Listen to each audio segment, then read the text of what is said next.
puro niya sa akin kanina.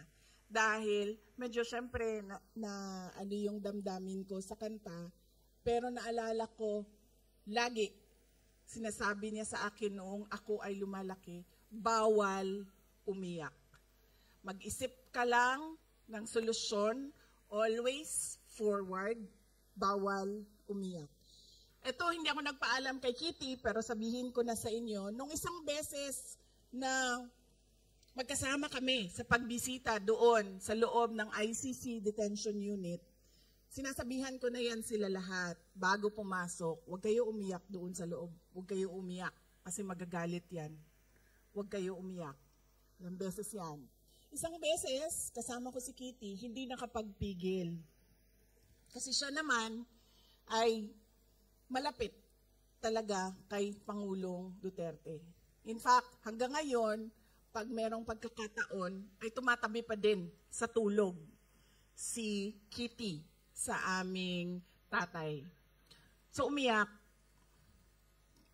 Gumanon na ako sa kanya. Tapos, nakita siya. Siyempre, nakita siya kasi gumaganyan doon eh. Tapos, pinagalitan.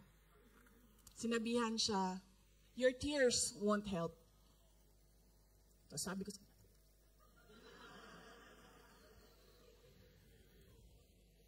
ganun siya. Ganun po talaga siya. Bawal talaga umiyak. Noong bata pa ako, naalala ko, kasi lagi sinasabi, di ba? Pag natumba tayo, Pilipino, pag natumba yung bata, nagagalit yung magulang.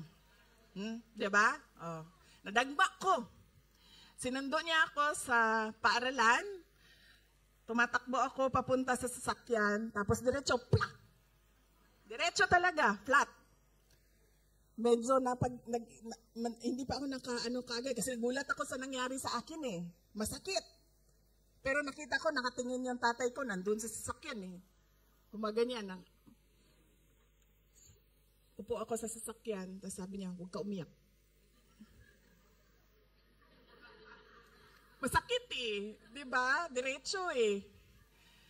So ganon po, kahit noong nakwento ko na ito, noong nasa law school ako, iyak ako, sabi niya, hindi nakakatulong iyak mo. Ang dapat mong iniisip kung ano yung solusyon sa problema. Kaya kanina, napakaganda nung kanta at naramdaman ko talaga siya dahil naalala ko yung tatay ko pero bawal umiyak. So, at alam niyo po, Attorney JV, totoo yan. Itim po ang nararamdaman nating lahat ngayon kung ano yung nangyayari sa bayan natin. Kaso po, nung binasa ko yung program, nakalagay po doon, my best dress contest. Sabi ko doon sa mga kasama ko, kasi nahuli na dumating yung mga kasama ko eh. Nung nabasa ko yung program na my best dress, sabi ko, pakisabi, dalhan ako ng Filipiniana. Kasi sasali ako sa best dress contest, di ba? Siyempre. Sali ako sa programa na ito. Pero, nung pagpasok ni Robin Padilla, nakita ko yung kanyang barong, sabi ko, aba, napakaganda ng pagkasukat, pagkatahi. Yung sa akin, medyo maluwang-luwang pa. Sabi ko, wala na, talo na ako sa best dress. Tapos, nung pumasok si Senator Amy, natanggap ko na po na hindi ako ang best dress. Sabi ko sa kanya kanina, sabi ko, ang ganda ng green mo. Sabi ko, sa akin na yan. Binigay naman niya sa akin. Gusto ko yan dahil see-through parang pang Ivana Alawi. Kitang-kita dito no? Pero, kanina, nung nakatayo si Attorney Jimmy Bondoc dito sa harap, Attorney JV, naisip ko na siya na lang ang ating i-best dress sa table namin. Kasi nagpagawa siya ng barong para sa oath-taking niya.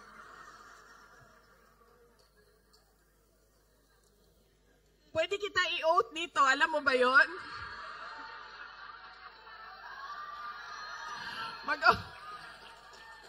Pwede ko i-administer yung oath mo.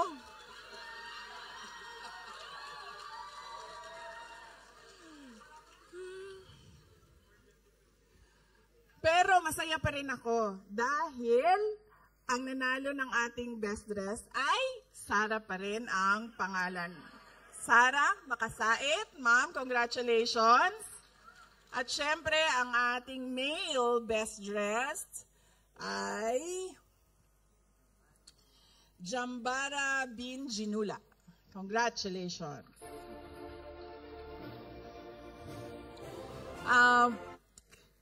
Doc Marites, bahala na si Batman, diba? Sabihin ko sa'yo, wala nang mas Pilipino pa sa akin.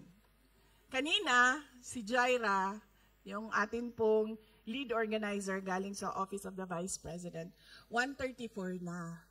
Nasa hotel pa ako. 1:30 ang magsisimula yung program natin, di ba? 1:34 na, nasa hotel pa ako. Sabi ko sa kanya, Jaira, sabi ko, gusto nyo ba na magsimula na kayo? Kasi ang usapan natin, 1:30. Hahabol na lang ako. Sabi ni Jaira, hindi. Kasi gusto ng mga kasama natin, mga kababayan natin, kasama kanila na kumanta ng Lupang Hinirang. So sabi ko, okay. Pero sabihin mo sa kanila, traffic. At malilate ako. Na totoo naman. Totoo din naman talaga. Pero dapat umalis ako ng alauna para umabot ako ng 1:30. Hindi ako aalis ng 1:34 para dumating ng 2:00. Isa pa, traffic yan. Yan lagi pakisabi na traffic. Pangalawa, bahala na si Batman. Noong galing kami sa Hague, tapos nakalimutan ko lang kung ano yung topic namin ng nanay ko. Sa galing kami sa Hague, nito lang nag-duty kami, bisita doon kay dating Pangulong Duterte. May sinasabi siya sa akin. Tapos sabi ko, Ma, bahala na si Batman, ma. Uy. Tapos sabi niya, Day, sino si Batman? Sabi niya, lagi mo yan sinasagot sa akin sa chat. Sino si Batman? Sabi ko, Ma, si Batman ba? Yung cartoon character ba? Si Batman. Batman and Robin. Batman. Tapos sabi niya, oh, bakit bahala si Batman? Napaisip din ako, bakit nga ba bahala si Batman? Fresh na fresh yan. Kagagaling lang namin sa biyahe. Tinanong talaga ako ng nanay ko, sino daw si Batman? At hindi ko na rin alam, bakit ba bahala si Batman? Bakit hindi bahala si Superman? Spider-Man? Yan din kasi lagi na ang tanong ko, ang sagot ko sa lahat ng mga tanong na walang sagot. Kapag hindi ko pa naisip kung ano yung solusyon, bahala na si Batman. Kahapon, alam niyo po, galing kaming Hague. Nakita niyo po yung mga lakad namin doon dahil nagpapalit-palit po kami ng pamilya para panigurado na meron pong pamilya na andoon nagbabantay kay dating Pangulong Duterte. So palit-palit po kami lagi. Ako, si Hanilet, yung kuya ko, sumama sa amin si Baste. So kagagaling lang namin doon. Tapos, sa sobrang pagod ko, sa totoo lang din talaga, pagod na din talaga ako na magbiyahe doon. Kasi, ano ba yung biyahe doon? 6 hours plus 9 hours, no? 15 hours yun. Papunta, tapos 15 hours yun, pabalik. Tapos gagawin mo yun every 2 weeks. 15 hours. So napagod ako. Hindi ko na naayos yung aking gamit. dahil umuwi lang kami ng isang araw,